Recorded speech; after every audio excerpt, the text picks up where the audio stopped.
జై హో.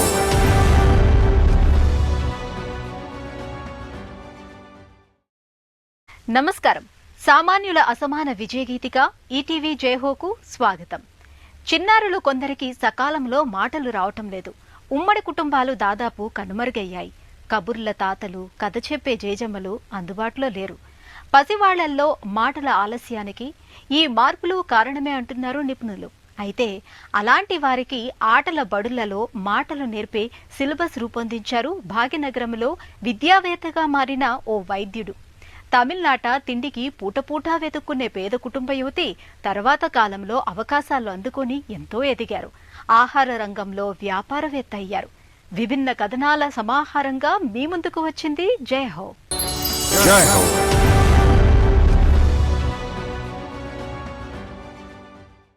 చిన్నపిల్లలకు మాటలు ఎందుకు ఆలస్యమవుతాయి? నేర్పేవారు లేకనా, మాట్లాడించేవారు లేనందువల్లనా? రెండూ నిజమే.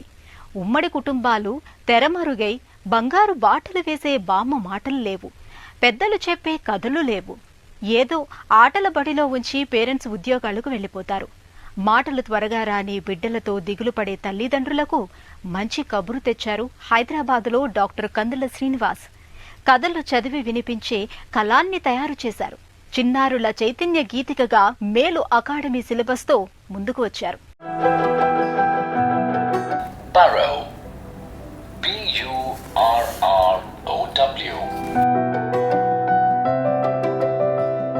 బోసినవ్వుల బంగారాలు, బుడిబుడి అడుగుల సింగారాలు. వీరిని మాటల సంగీతానికి శృతి చెయ్యాలి. పలకరించనిదే పలకరు. కొందరు చిన్నారులకు పలుకే బంగారం. రావాల్సిన వయసులో మాటలు రావు. దీంతో అమ్మా నాన్నకు ఆందోళన. ఆడించే అమ్మమ్మలు, జేజెమ్మలు, మాట్లాడించే తాతలు ఎక్కడో దూరాన ఉంటారు.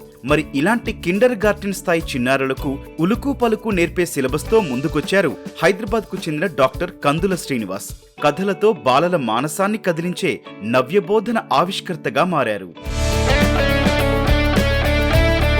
ఇప్పుడు మామూలు రొటీన్ స్కూల్స్కి మనకి వచ్చిన కాన్సెప్ట్ దీనికి ఏంటంటే చైల్డ్ గ్రాప్ చేసేది ఎక్కువ ఉంటుంది. వాడి ఫౌండేషన్ చాలా స్ట్రాంగ్గా పడుతుంది అన్నమాట మనం ఇచ్చే కాన్సెప్ట్ తోటి. మెయిన్ ఎందుకంటే అన్నీ కవర్ చేస్తున్నాం మనం ఇప్పుడు. ఏంటి ఒక ఆడిటరీ కాంపోనెంట్ అని, విజువల్ కాంపోనెంట్ అని, కైనెస్థెటిక్ కాంపోనెంట్ అని. ఎందుకంటే ఈ 3 కాంపోనెంట్సే ఉంటాయి ప్రతి కిడ్లో. అలాగే మా సిస్టమ్ ఆఫ్ టెస్టింగ్ కూడా ఎలా ఉంటుందంటే ఆ టైప్ ఆఫ్ క్వశ్చన్స్ ఉంటాయి. దాంతోపాటు వాడికి ఒక ఆడిటరీ క్లిప్ వినిపిస్తాం, లేకపోతే వీడియో చూపిస్తాం, దాని మీద క్వశ్చన్స్ అడుగుతాం. సో అన్ని కాంపోనెంట్స్ టెస్ట్ చేస్తాం అన్నమాట మేము. డాక్టర్ శ్రీనివాస్ కందుల హైదరాబాద్ ఈఎస్ఐ ఆసుపత్రిలో న్యూరో సర్జన్. స్వీయానుభవం ఆయన్ని విద్యావేత్తగా మార్చింది. తన కుమారుడికి 2 ఏళ్లు దాటినా మాటలు రాలేదు. ఎంతో ఆందోళన చెందారు. ఈ క్రమంలో బిడ్డలకు మాటలు ఎందుకు ఆలస్యంగా వస్తాయో కారణాలను శోధించారు. ఈ వేదన, శోధన కలిపి ఓ పరిష్కారానికి, ఓ నవ్యావిష్కారానికి దారితీశాయి. ఈ పయనంలో 2018వ సంవత్సరంలో డాక్టర్ శ్రీనివాస్ బాలల విద్యాబోధన విధానానికి కొత్త రూపునిచ్చారు. Alligator. A-L-L-I-G-A-T-O-R.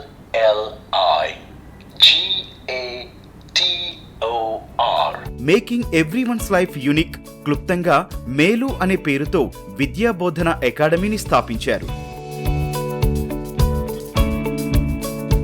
నేను బేసిక్గా డాక్టర్ అండ్ మా వైఫ్ కూడా డాక్టర్. నేను సర్జను, తను వచ్చి గైనకాలజిస్ట్. బాబు ఏదైతే ఉన్నాడో సో తనకి ఏమైందంటే ఆల్మోస్ట్ 2.5-3 years అయినా కూడా 3 years అయినా సరిగ్గా మాటలు అవి వచ్చేవి కాదన్నమాట. సో స్పీచ్ డిలే ఉండేది బాగా.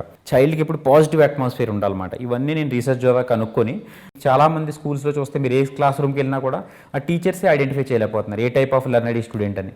ఆడికి ఆ తగ్గ లెర్నింగ్ ఇవ్వాలన్నమాట. సో నేను అప్పుడు అనుకున్నది ఒక మేలు అని ఒక కాన్సెప్ట్ లాంచ్ చేద్దాం మనం. ఎందుకంటే ఈ కాన్సెప్ట్ ఏదైతే ఇది ఇంపార్టెంట్ ఇప్పుడు సొసైటీకి అని అనుకుని సో మేలు అనే కాన్సెప్ట్ తీసుకుని మెడిలేట్ ఎడ్యుకేషన్ తోటి మేము లాంచ్ చేసాం ఫస్ట్. అది ముందే ప్రస్తావించినట్లు డాక్టర్ శ్రీనివాస్ ఈ వినూత్న ప్రేరణకు తన కుమారుని అంశంలో స్వీయానుభవమే కారణం.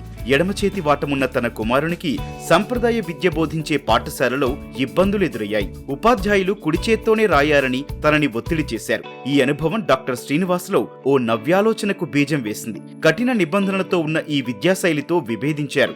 బిడ్డల ప్రత్యేక సామర్థ్యాలను గుర్తించి గౌరవించే ప్రత్యామ్నాయ పద్ధతులు తేవాలని నిశ్చయించారు. కుమారుడికి మాటలు త్వరగా రాకపోవటానికి కారణాలను అన్వేషించారు. లోతైన పరిశోధన సాగించారు. ఇలాంటి పిల్లల్లో 49% దృశ్య శ్రవణ అభ్యాసంతో నేర్చుకునేవారేనని కనుగొన్నారు. ఈ నేపథ్యంతో కథలు వినిపించే ఎలక్ట్రానిక్ కళాన్ని ఆవిష్కరించారు. minutes. మేలు కాన్సెప్ట్ ఏదైతే చెప్పామో కంప్లీట్గా ఈ కాన్సెప్ట్ మేము బిల్డప్ చేసినప్పుడు కంప్లీట్గా ఏం తీసుకున్నామంటే ఎక్స్పర్ట్స్ ఎవరైతే ఉన్నారో కరిక్యులం డిజైనింగ్ అలాగే ఈ ఎర్లీ చైల్డ్హుడ్ ఎడ్యుకేషన్లో ఉన్న ఎక్స్పర్ట్స్ అందరినీ ఒక టీం ఫామ్ చేసాం మేము. ఆ టీమ్ తోటి మొత్తం అంతా ఈ కరిక్యులం అంతా డిజైన్ చేసి దాంతోపాటు ఏంటంటే ఒక సెట్ ఆఫ్ మాకు ఒక నాలెడ్జ్ టీం ఒకటి ఉందన్నమాట. ఈ నాలెడ్జ్ టీం పని ఏంటంటే కంప్లీట్గా ఈ కరిక్యులం బిల్డప్ చేయడం, దాంతోపాటు టీచర్స్కి ట్రైన్ చేయడం, ఈ మా ప్రోగ్రామ్ను కూడా ఏవేవైతే స్కూల్స్కి ఇస్తున్నామో అలాగే మా కథాలయ స్కూల్స్ కూడా టీచర్స్ని ఎవరైతే రిక్రూట్ చేసుకుంటున్నామో అన్నిటికీ కూడా టీచర్స్ ట్రైనింగ్ ఈజ్ ఆల్సో. కథాలయ పాఠశాలల వ్యవస్థాపకులు గీతా రామానుజంతో సమావేశం కావటం డాక్టర్ శ్రీనివాస్ ఆలోచనలకు మరింత ఊపు తెచ్చింది. ప్రీ స్కూల్ విద్యకు కొత్త రూపునివ్వాలన్న యోచన అంకురించింది. ఆయన ఆవిష్కారమైన మేలు విధానం ఆమెను ఆకట్టుకుంది. సహకారం అందించేందుకు గీతా రామానుజం ముందుకొచ్చారు. డాక్టర్ శ్రీనివాస్ మేలు పాఠ్యాంశాల సిలబస్తో కథాలయ పాఠశాలలు స్థాపించేందుకు ఆమె చొరవ తీసుకున్నారు. నేడు దాదాపు 550 పాఠశాలలు మేలు అకాడమీ కిండర్ గార్టెన్ విద్యా నమూనాను అనుసరిస్తున్నాయి. మెడిలైట్ ఎడ్యుకేషన్ దాంతో మొత్తం మేలు కాన్సెప్ట్ అనేది లాంచ్ చేసామన్నమాట యాక్చువల్లీ. సో ఇది లాంచ్ చేసి మేము 2018లో లాంచ్ చేసాం. ఆడిటరీ కాన్సెప్ట్ కోసం ఒక పెన్ ఒకటి లాంచ్ చేసాం. ఆ పెన్ ఏంటంటే బుక్స్ మొత్తం రీడ్ చేస్తుంది. ఇప్పుడు మేము స్మార్ట్ కోడింగ్ బుక్స్ ఒకటి డిజైన్ చేసాం అన్నమాట. విజువల్ లెర్నర్స్ కోసం మంచిగా ఇమేజెస్ అవ్వచ్చు, పిక్చర్స్ అవ్వచ్చు, మంచి రిచ్ ఇల్లస్ట్రేషన్స్తో పెట్టి ఒక బుక్స్ లాంచ్ చేసాం. దాంతోపాటు ఈ స్మార్ట్ కోడింగ్ పెన్ ఒకటే. మేలు అకాడమీ ప్రాథమిక లక్ష్యం ప్రతి విద్యార్థి ఏ తరహా అభ్యాస శైలిలో ఆధిపత్యం చూపిస్తాడో అందుకు అనుగుణంగా బోధనా పద్ధతులను రూపొందించడం, తద్వారా విప్లవాత్మక మార్పులు తేవటం ప్రధాన ఉద్దేశం. ప్రతి విద్యార్థికి ప్రత్యేక అభ్యాస ప్రాధాన్యాలుంటాయని డాక్టర్ శ్రీనివాస్ విశ్వాసం. అవి దృశ్య శ్రవణ అభ్యాసం, అవయవ కదలికతో స్పందన తెలిపే కెనెస్థెటిక్ అభ్యాసం. Pollution everywhere.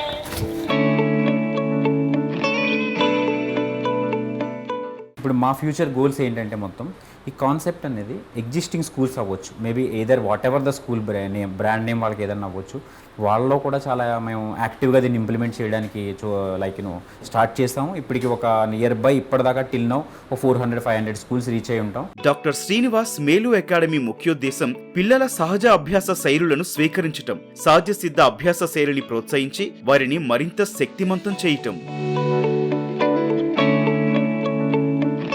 మన ఇప్పుడు హయ్యర్ లెవెల్కి వెళ్ళేటప్పటికి చాలామంది ఇప్పుడు జిఆర్ఈ అని టోఫెల్ అని ఎగ్జామ్స్ రాస్తూ ఉంటారు. అక్కడ కూడా మీరు చూసినట్టయితే లిజనింగ్ కానీ రీడింగ్ కానీ టెస్ట్ ఉంటుంది వాళ్ళకి అన్నీ కూడా అల్టిమేట్గా, and how much they are doing అనేది. అలాగే కైనెస్థెటిక్ వే ఆఫ్ థింకింగ్ కూడా.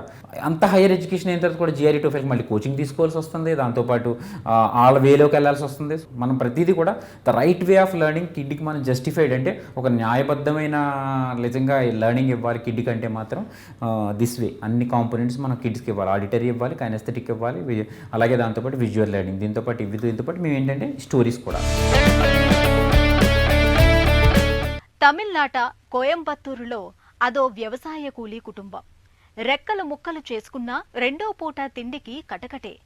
అలాంటి దుర్భర పరిస్థితిలో ఆ మాతృమూర్తి బిడ్డలను తన పుట్టింటికి పంపించారు. కానీ ఆ బిడ్డల్లో ఓ అమ్మాయి సుధా దారిద్ర్యం మీద దండయాత్ర చేశారు. ఉన్నత చదువులు చదివి ఆహార రంగంలో పెద్ద వ్యాపారవేత్తగా మారారు. ఇదేదో చలనచిత్ర కథ కాదు, ఓ విజేత రాసిన స్వీయ స్ఫూర్తి గాథ.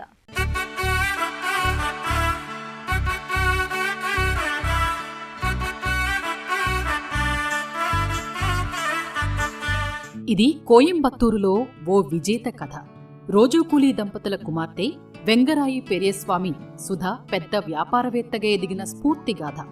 పాఠశాల టీచర్గా పనిచేసిన ఆమె ఇప్పుడు ఇనయ ఆర్గానిక్స్ పేరిట ఒక వ్యవస్థాపనను ప్రారంభించారు. కేవలం 2,000 రూపాయల పెట్టుబడితో ఆరంభమైన ఈ స్టార్టప్ నేడు లక్షల రూపాయల ఆదాయాన్నిస్తోంది. క్రమేణా అభివృద్ధి చెందుతోంది. இங்கதான் நாங்க பிறந்து வளர்ந்தது படிச்சது எல்லாமே. ఆ రోజుల్లో మా ఆర్థిక పరిస్థితి కనా కష్టంగా ఉండేది. మేమంతా బాగా చదువుకోవాలని, ప్రభుత్వ ఉద్యోగాలు చేయాలని మా అమ్మ కోరిక. కానీ మా తోబుట్టువుల్లో అమ్మ మాటలను పాటించిన బిడ్డను నేనొక్కదాన్ని. గవర్నమెంట్ పోస్టాவது వాంగిరుங்க, ஒருத்தராவது வாங்கிருங்க அப்படினாங்க. సుధా స్వగ్రామం తమిళనాడులోని నమక్కల్ జిల్లాలో కొలకట్టు పూడూరు. రెక్కాడితే కాని డొక్కాడని నిరుపేద కుటుంబంలో పుట్టారు. 3 పిల్లల్ని పోషించటానికి అమ్మా నాన్న ఎంతో కష్టపడ్డారు. ఎన్ని కష్టాలున్నా చదువు నేర్చి బతుకు మార్చుకోవాలని తల్లి తన బిడ్డలకు చెబుతుండేవారు.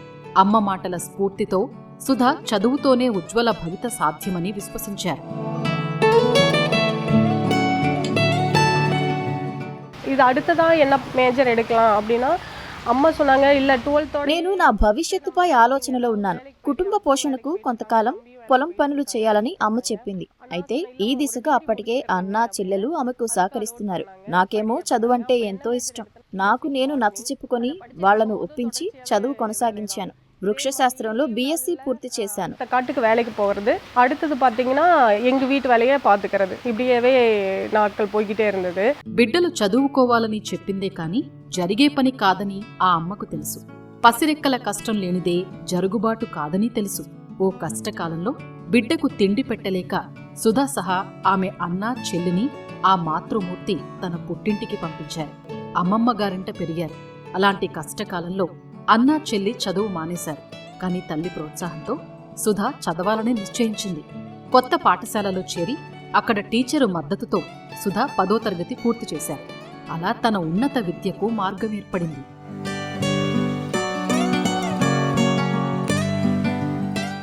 வரணும் எங்களுக்கு எனக்காக பார்த்துட்டு இருந்தாங்க. ஏதோ வரணும் அமையல, அதுங்கனால எனக்கு இந்த படிக்கிற வாய்ப்பு கிடைச்சது MSc. இந்த MSc నా పెళ్లి ఆలస్యమైంది. అందువల్ల నేను పై చదువుల కోసం ఈ అవకాశాన్ని ఉపయోగించుకున్నాను. డిగ్రీ తర్వాత పోస్ట్ గ్రాడ్యుయేషన్ చేశాను.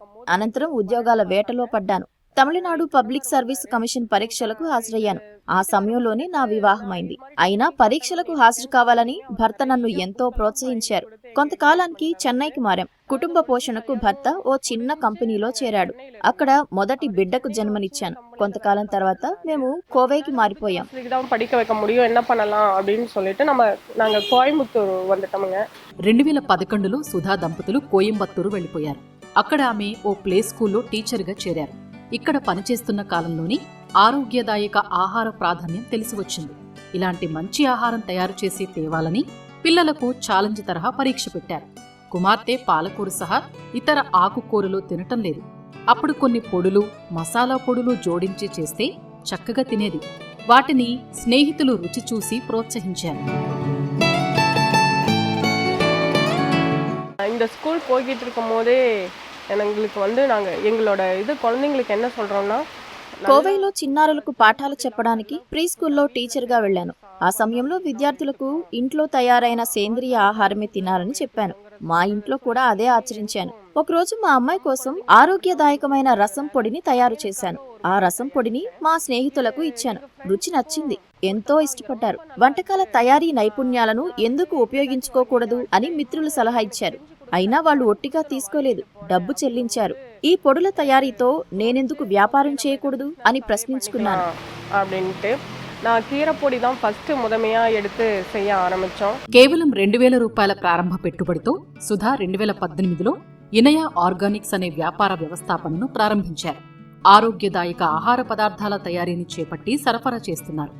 ఈ ఆహారోత్పత్తులలో భోజనంలో తినే 37 రకాల పొడులు, తయారీలో వాడే మసాలాలు, మరికొన్ని పదార్థాలున్నాయి. నేడు సుధా సంస్థ ఉత్పత్తులకు ఎంతో గిరాకీ ఉంది. తమిళనాడు అంతటా ఆన్లైన్ వేదికగా వ్యాపారం నిర్వహిస్తున్నారు. 25 ఆర్గానిక్ దుకాణాల్లో ఉంచి విక్రయిస్తున్నారు. తద్వారా నెలకు 60,000 రూపాయల స్థిరాదాయం లభిస్తోంది. ఫ్రెండ్స్, కస్టమర్స్ எல்லாருமே இன்னும் సాంబార్ పొడి, రసపొడిని ఫుల్లావే ఫోకస్. నేను ఆరంభించగానే ప్రజల నుంచి మా సాంబారు, రసం మసాలాలకు ఎంతో గిరాకీ వచ్చింది. అప్పుడు నేను పూర్తిగా మసాలా పొడుల మీదనే దృష్టి పెట్టాను. ఆ నోటా ఈ నోటా ప్రచారంతో ఒక బ్రాండ్ క్రియేట్ చేయాలనుకున్నాను. ఇనియా ఆర్గానిక్స్ అనే పేరు పెట్టాం. తొలుత ఇది కేవలం మా అమ్మాయి కోసమే ప్రారంభించాను. తర్వాత మౌత్ పబ్లిసిటీతో విజయవంతమైంది. ప్రస్తుతం 25 ఆర్గానిక్ దుకాణాలకు మా వస్తువులను సరఫరా చేస్తున్నాం. ఇది ఇల్లామ నేరడియా కస్టమర్లకు వీటికే అనిపి వెచ్చిట్టుకోం. తన వ్యాపార ఉత్పత్తులకు డిమాండ్ పెరుగుతోంది. ఈ భరోసాతో సుధా బ్యాంకు రుణం తీసుకున్నారు. 2020లో ఇనయా ఆర్గానిక్స్ పేరుతో వ్యాపార వ్యవస్థాపనను రిజిస్టర్ చేయించారు. కాఫీ, మిరియాలు, కొండ అరటి పండ్లకు బిజినెస్ ను విస్తరించారు. ఆర్థిక విజయం సమకూరటమే కాదు, అక్కడి మహిళలకు నియమించారు. సేంద్రియ సేద్యాన్ని ప్రోత్సహించి మహిళా సాధికారతను కల్పించారు. పర్యావరణ పరిరక్షక లక్ష్యాలకు అనుగుణంగా సమాజాన్ని ప్రభావితం చేశారు. ఇనియా ఆర్గానిక్స్ வந்துட்டு శక్తి మసాలా, సూర్యశక్తి అవార్డ్స్ మాకు శక్తి మసాలా, సూర్యశక్తి పురస్కారాలు లభించాయి. అలాగే హెర్బల్ ఫుడ్ ప్రొడక్ట్స్ అవార్డులను సాధించాం. పెరియకులంలోని తమిళనాడు హార్టికల్చర్ విభాగంలో సంబంధిత మసాలా తయారీ కోర్సులు చేశాను. మేము మా ఉత్పత్తులను వినియోగదారులకు, దుకాణాలకు సరఫరా చేస్తున్నాం. మా ఆర్గానిక్ ఉత్పత్తుల ఘుమఘుమలు కోల్కతా, ముంబై, ఢిల్లీని తాకాయి. டெல்லி அது வரைக்கும் நம்ம கொரியர் போட்டுட்டு இருக்கோங்க. సృజనాత్మక బోధనా పద్ధతులతో బాలల భవితకు పునాదులు వేస్తానంటున్నారు భాగ్యనగరంలో నివసిస్తున్న డాక్టర్ కందుల శ్రీనివాస్. పేద కుటుంబం నుంచి వచ్చిన కోయంబత్తూరు వనిత సుధా తెలివితేటలే పెట్టుబడిగా స్వయం కృషితో వ్యాపారవేత్త అయ్యారు. మరిన్ని కథనాలతో వచ్చే వారం జైహోలో మళ్ళీ కలుద్దాం. నమస్కారం.